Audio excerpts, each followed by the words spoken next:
Ahora sí, el macizo facial. Muy bien. El macizo facial está formado, yo les decía que la cabeza estaba formada por 22 huesos, ¿se acuerdan? 22 huesos. El cráneo era 8, el macizo facial son 14. De esos 14, 2 son impares, es decir, son únicos, centrales. Uno es la mandíbula, y el otro es el hueso. ¿Dónde está el vómer? Miren el vómer acá. Miren la fosa nasal. Las fosas nasales son dos, derecha, izquierda, ¿no? Separadas por un tabique. En anatomía, a toda pared que separa, a toda pared que divide, se le llama tabique. Tabique o, en latín, septum. Septum. Este es el tabique o septum nasal. Pero este tabique, en sus 2/3 anteriores, está formado por cartílago. Y en su tercio posterior, por hueso. Y uno de los huesos, el hueso más posterior del tabique nasal, es precisamente el vómer. El vómer. Es un hueso impar, un hueso único, central, que está dispuesto así en sentido sagital, ¿no?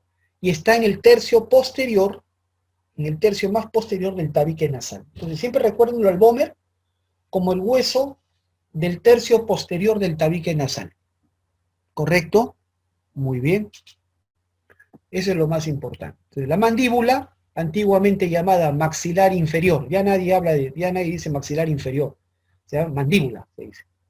Y el vómer, aquí, son los huesos. Y pares, ¿cuáles son los pares? Miren estos de acá, los huesos nasales, o propios de la nariz. Luego acá, en el ángulo interno de la órbita, miren este huesito, el hueso lacrimal, o llamado clásicamente unguis, su nombre clásico. ¿Y por qué se le llama lacrimal a este hueso? ¿Por qué le llaman unguis? ¿Por qué? Porque en este hueso se origina un conducto. Hay un conducto que va a drenar en la fosa nasal. Hay un conducto que se origina en el ángulo interno de la órbita, en el ángulo interno, y drena en la fosa nasal. Ese conducto se llama conducto lacrimonasal. Conducto lacrimonasal. Y por ese conducto drenan las lágrimas. ¿Ya? Drenan las lágrimas. Pregunta, ¿dónde se producen las lágrimas? Se producen acá en la glándula lacrimal, que están en el ángulo superoexterno, acá, superoexterno de la órbita, en el ángulo superoexterno de la órbita, en el techo de la órbita, aquí está. Ángulo superoexterno del techo de la órbita, ahí se encuentra la glándula lacrimal, ¿correcto? Glándula lacrimal. Ahí se producen las lágrimas. Estas tienen como función bañar, lubricar la córnea, la cara anterior del ojo, pero se van a drenar, desaguar, por el conducto lacrimonasal, que es un conducto que está comienza en el ángulo interno de la órbita, en este hueso, pues el hueso lacrimal o unguis, y termina en la fosa nasal. Muy bien. Luego tenemos este hueso, los maxilares, que son dos, o clásicamente llamados maxilares superiores, ya que la mandíbula antes se decía maxilar inferior, y los maxilares superiores eran dos. La mandíbula es una sola, los maxilares son dos, es par. Luego tenemos acá los cigomáticos, o también llamados clásicamente malares. Luego tenemos los palatinos, que no los vemos acá. Los palatinos están formando, una parte de ellos está formando parte del paladar, el techo de la boca, el tercio posterior del paladar duro. Y los cornetes inferiores, fíjense ustedes acá, dentro de la fosa nasal, hemos dicho que la fosa nasal está dividida en dos, derecha e izquierda, por el tabique, ¿no? El tabique nasal, ¿no? Les dije que el vómer está en el tercio posterior del tabique. Pero en las paredes laterales de la fosa nasal, se encuentran los denominados cornetes, que los libros actuales también les dicen conchas nasales. Las conchas nasales son los cornetes. Los cornetes son usualmente son 3 a cada lado. Son 3 a cada lado. Y se nombran de abajo para arriba. El primer cornete es el cornete inferior. El segundo cornete es el cornete medio. Y el tercer cornete es el superior. Los cornetes se nombran de abajo para arriba.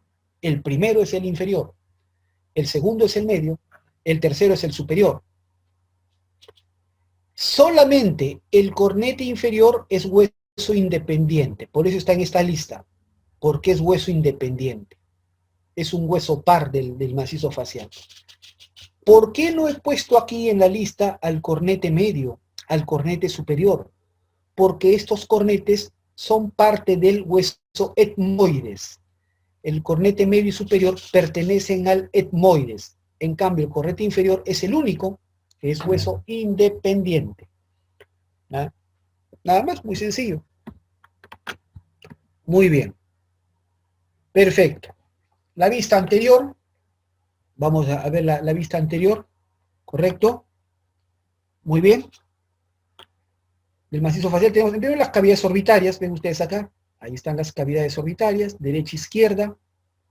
Dicho sea de paso, quiero dejarles claro lo siguiente. Una cosa es decir, la cavidad orbitaria, que es pues este espacio, ¿no? Esta cavidad, esta cuenca, estos son las cavidades orbitarias, derecha, izquierda, y otra cosa es decir, reborde orbitario. Son cosas diferentes. El reborde orbitario es todo este borde anterior, todo esto que están viendo acá. Todo este borde anterior. Si yo digo reborde orbitario, me estoy refiriendo solamente a todo este borde, que incluso ustedes se pueden palpar en su propia cara, se pueden palpar, pásense el índice, el pulpejo del dedo, pásenselo por acá. Ese es el reborde orbitario. Y este reborde orbitario está formado solamente por 4 huesos. 4 huesos. En la parte superior, el hueso frontal. En la parte inferior y lateral, el hueso cigomático o malar. En la parte inferior y medial, el hueso maxilar o maxilar superior, si quieres. Y en la parte más interna, el lacrimal o unguis. Esos son los 4 huesos que forman el reborde orbitario. Si yo digo cavidad orbitaria, cavidad o cuenca orbitaria, estoy hablando de toda esta cavidad, de todo este espacio. La cavidad orbitaria, doctores, está formada por 7 huesos. 7 huesos. ¿Cuáles son? Aquí vemos el frontal, 1, 2, el cigomático o malar, 2, 3, el esfenoides,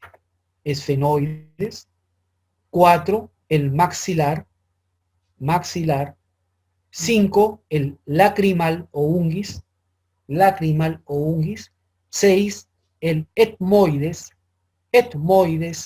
y 7, este pequeñito que ves acá, el palatino, que muchos lo obvian, hasta el palatino está formando acá parte de la cavidad orbital. 7 huesos, ¿correcto? Muy bien, entonces una cosa es reborde orbitario y otra cosa es cavidad orbitaria, ¿quedó claro? Muy bien, aquí están las cavidades nasales, ¿no? Muy bien, aquí vemos los huesos propios de la nariz, los maxilares, ven ustedes, el orificio anterior acá lo forman los huesos propios de la nariz y los huesos maxilares. Luego vemos las arcadas dentarias, ¿no? El adulto posee 32 piezas dentarias. Un adulto posee 32 piezas dentarias. 16 en la arcada superior, todo esto de arriba es la arcada superior, el arco superior, y 16 en la arcada inferior. ¿Correcto? 16 en la arcada inferior. ¿Me dejo entender? Ahora, cada arcada tú la puedes dividir por la mitad. Una arcada superior con 16 piezas, una arcada inferior con 16 piezas. Tú cada arcada la puedes dividir por la mitad y decir hemiarcada. Hemiarcada superior derecha, hemiarcada inferior derecha. Hemiarcada superior izquierda, hemiarcada inferior izquierda, cada una con 8 piezas dentarias. ¿Y por qué es conveniente dividir en 4 hemiarcadas? Porque las 8 piezas dentarias se repiten en las cuatro hemiarcadas, en los 4 cuadrantes, por decirlo de alguna manera. Y discúlpenme la redundancia, porque decir cuadrante es tácitamente es 4. No tengo por qué decir 4 cuadrantes, ¿ya? Entonces, tácitamente es 4. Entonces, en los cuadrantes o 4 hemiarcadas hay 8 piezas dentarias que se repiten. En un adulto tiene en total 32 piezas dentarias, 16 en cada arcada, 8 en cada hemiarcada. Un niño tiene en total 20 piezas dentarias, 20 piezas dentarias, 10 en cada arcada, 10 en cada arcada, 5 en cada hemiarcada. ¿Ok? Vamos a detallar las piezas dentarias en la clase de cavidad oral, pero ya van conociendo. Bien, y asimismo vemos acá unos agujeritos. ¿Ven unos agujeritos en el macizo facial? Este es el agujero supraorbitario, ¿lo he señalado? A ver, no está señalado. Este es el agujero supraorbitario, el agujero infraorbitario, el agujero mentoniano. ¿Por qué son importantes? Por acá, por el agujero supraorbitario, está saliendo el nervio supraorbitario. Rama del, ¿se acuerdan? El V1, el quinto 1, que es la rama oftálmica del trigémino. El nervio supraorbitario es rama del quinto 1. Por el agujero infraorbitario sale, obviamente, el nervio infraorbitario, rama del quinto 2. Y por el agujero mentoniano sale el nervio mentoniano, rama del quinto 3. Entonces, estos nervios son sensitivos, son nervios que van a dar sensibilidad a la cara. Me sirve para evaluar si el quinto nervio craneal está funcionando. ¿Ok? Muy bien. En una vista lateral, y esto es bastante sencillo, tenemos acá la mandíbula, ven acá la mandíbula, que tiene una porción central que se llama el cuerpo. La porción central, todo esto de la mandíbula, la porción horizontal, digamos, de la mandíbula se llama cuerpo, que es una sola, y 2 ramas, ¿no? Los maestros clásicos dicen ramas ascendentes. No sé para qué dicen ascendentes, nadie se le va a ocurrir que son descendentes, ¿correcto? Ramas simplemente, cuerpo y rama. Un cuerpo central y 2 ramas, una a cada lado. Y acá el ángulo de la mandíbula, que se denomina, miren cómo se llama, gonion, con G, gonion, el ángulo de la mandíbula, que se llama gonion. En el extremo superior de cada rama mandibular, tenemos aquí la apófisis coronoides, esta formación que ven acá, la apófisis coronoides. Luego tenemos acá la escotadura mandibular, y atrás el cóndilo mandibular. La apófisis coronoides de la mandíbula sirve para la inserción del músculo temporal.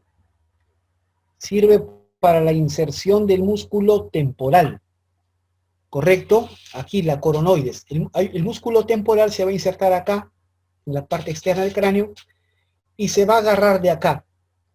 Se va a insertar en la coronoides. De esa manera levanta la mandíbula en los movimientos de masticación.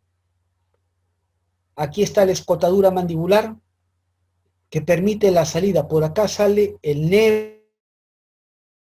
nervio, la arteria y la vena maceterinas, que van a inervar el músculo macetero, que es otro músculo masticador que está a este nivel.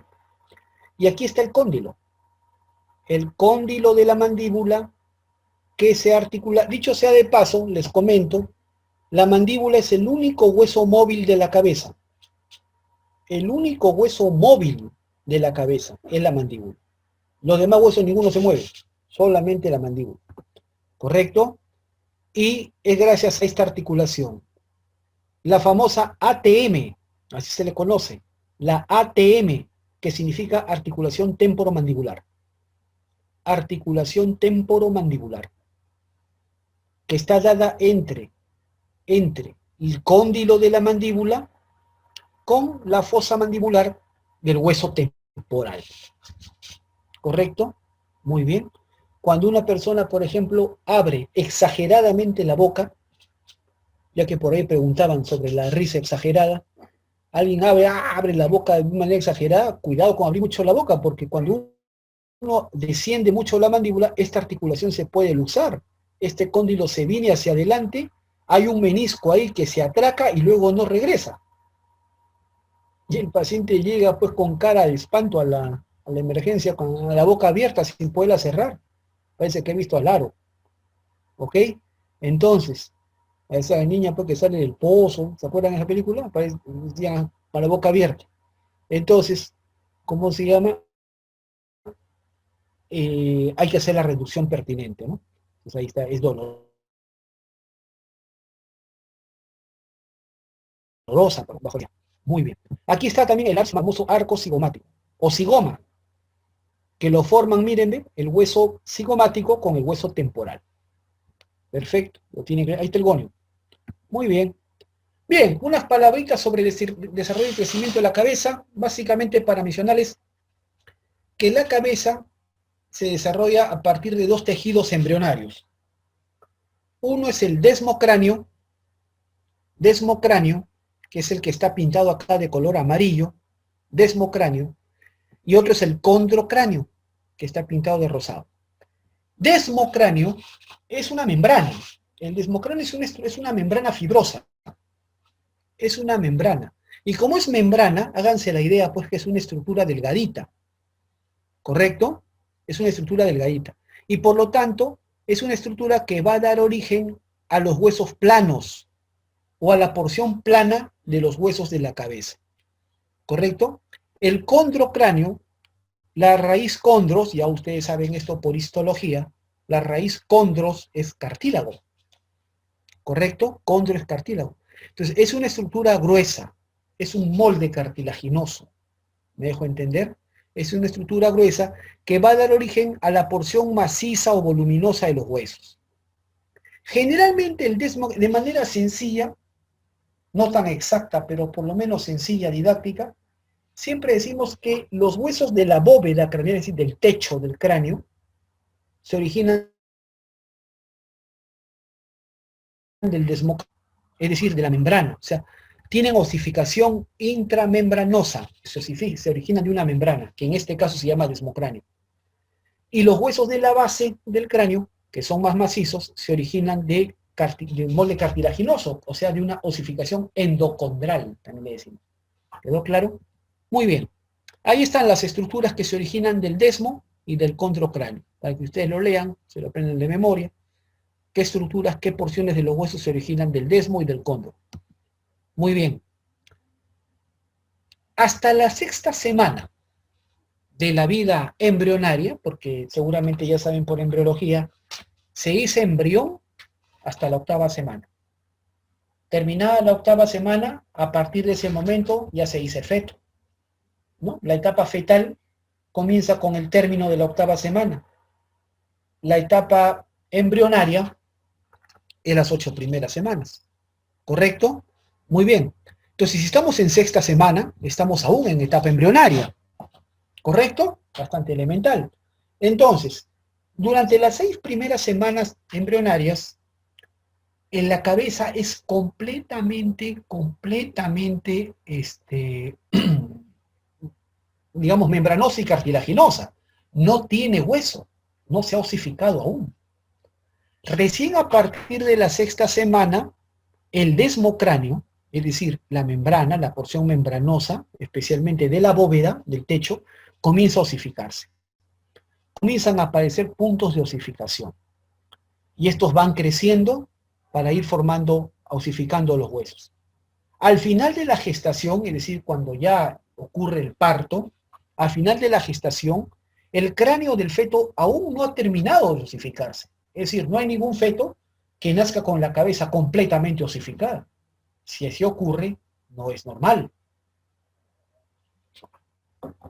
Hay un espacio.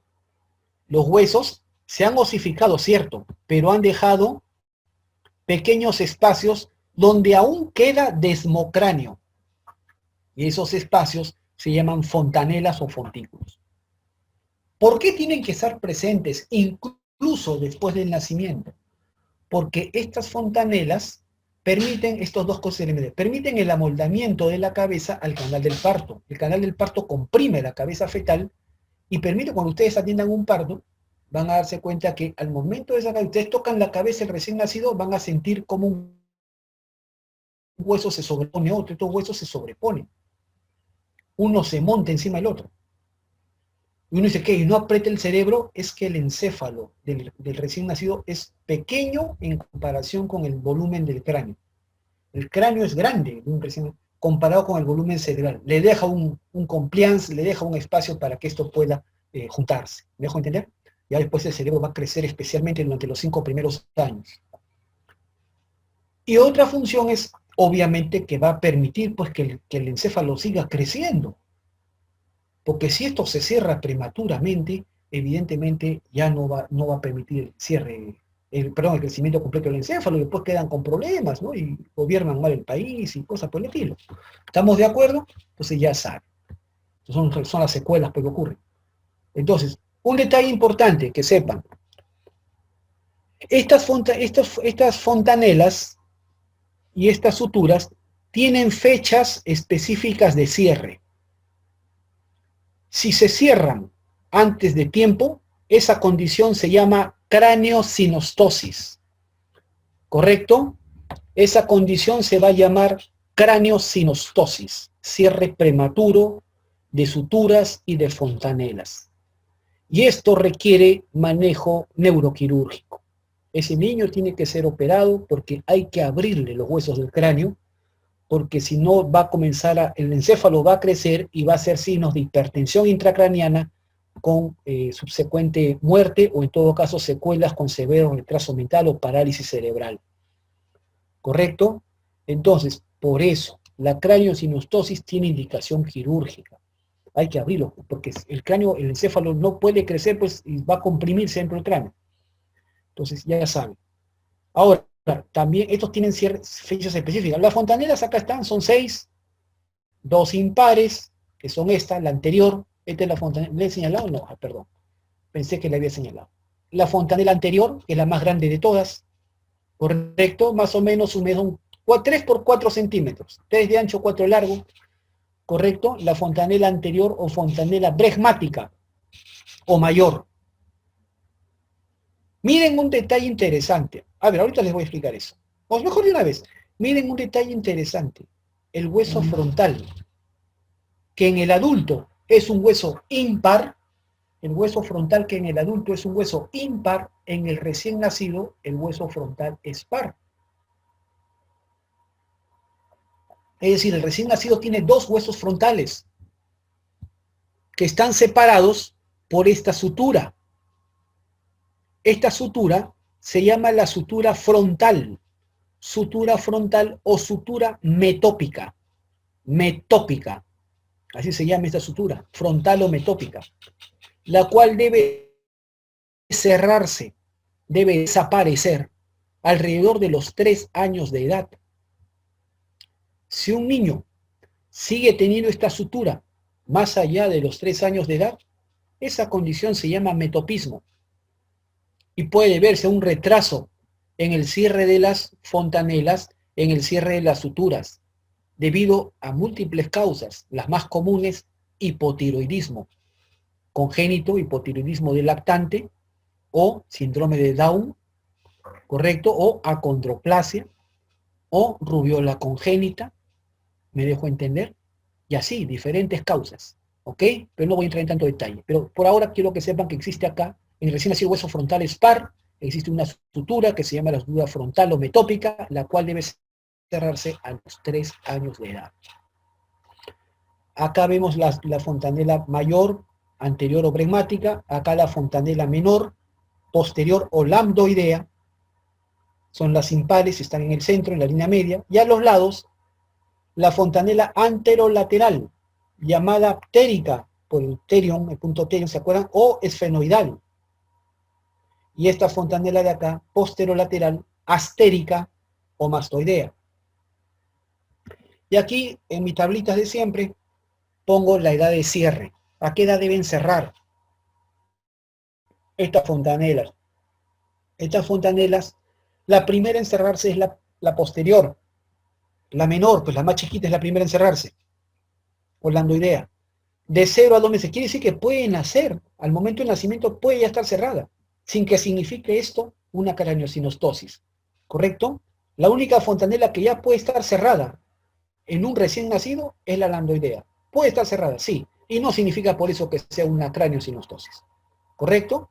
A 0 a 2 meses. Luego la anterolateral, la atérica o efenoidal a los 3 meses. La posterolateral, astérica o mastoideal, 11 al año. Al año.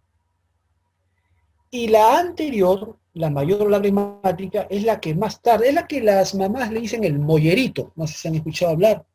El mollerito, ¿no? Una zona depresible acá en la parte anterior de la cabeza. Es la fontanela anterior, mayor obregmática, que cierra, acá voy a corregir, entre los 15 a 20 meses. Pónganle 15 a 20 meses, siendo más frecuente alrededor de los 18 meses. ¿Ok? Siendo más frecuente alrededor del año y medio. Alrededor del año y medio. 18 meses, ¿correcto? 15 a 20 meses. Muy bien. En cuanto al perímetro cefálico, esto también lo menciono, ¿no? Ya que están de moda, pues, ¿no? Las enfermedades transmisibles y cosas por el estilo, tenemos nosotros acá el famoso perímetro cefálico, que se mide un recién nacido, que se toma desde la glabela, punto más anterior del frontal, hasta el ilion, que es el punto más posterior del occipital. Ese perímetro cefálico mide en un recién nacido de 28 a 36 centímetros, de acuerdo a las tablas que he tomado de la Academia Americana de Pediatras. ¿Ok? Muy bien. Perfecto. Se acabó lo que es cabeza ósea. No sé si hubiera alguna pregunta. Los leo para entrar a lo que es las partes blandas. ¿Tienen alguna pregunta? Los leo. A ver. Nada, no me pregunto.